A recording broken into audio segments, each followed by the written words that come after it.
सदा सर्वदा योग तुझा घडावा, तुझे कारणी देह माझा पडावा.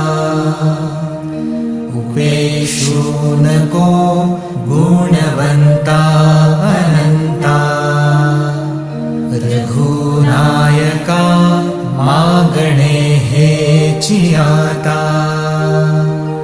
जय जय रघुवीर समर्थ.